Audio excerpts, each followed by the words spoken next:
రెండో రోజు కొనసాగుతున్న అసెంబ్లీ బడ్జెట్ సమావేశాలు. గవర్నర్ ప్రసంగానికి ధన్యవాద తీర్మానంపై చర్చ. రాష్ట్రంలో ఉచిత విద్యుత్ అందిస్తున్న ఘనత కాంగ్రెస్ ప్రభుత్వానిదేనన్న మంత్రి కోమటిరెడ్డి.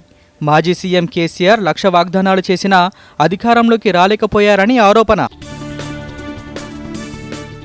గవర్నర్ ప్రసంగంలో నిజాలు లేవన్న మాజీ మంత్రి జగదీష్ రెడ్డి. కాంగ్రెస్ ప్రభుత్వం రైతు రుణమాఫీ పూర్తిగా అమలు చేయలేకపోయిందని విమర్శ. దక్షిణాది రాష్ట్రాలను లిమిటేషన్ చేసేందుకు కేంద్రం డీలిమిటేషన్ తెస్తుందన్న సీఎం రేవంత్ రెడ్డి. త్రిభాషా సూత్రం విధానానికి వ్యతిరేకంగా పోరాటానికి అన్ని పార్టీలు కలిసి రావాలని పిలుపు. ఎస్ఎల్బీసీలో కొనసాగుతున్న సహాయక చర్యలు. రోబోల సహాయంతో టన్నెల్లో తవ్వకాలు. నష్టాల్లో కొనసాగుతున్న దేశీయ స్టాక్ మార్కెట్లు. అంతర్జాతీయ మార్కెట్ల మిశ్రమ సంకేతాలతో బలహీనంగా ట్రేడింగ్ అవుతున్న సెన్సెక్స్, నిఫ్టీ.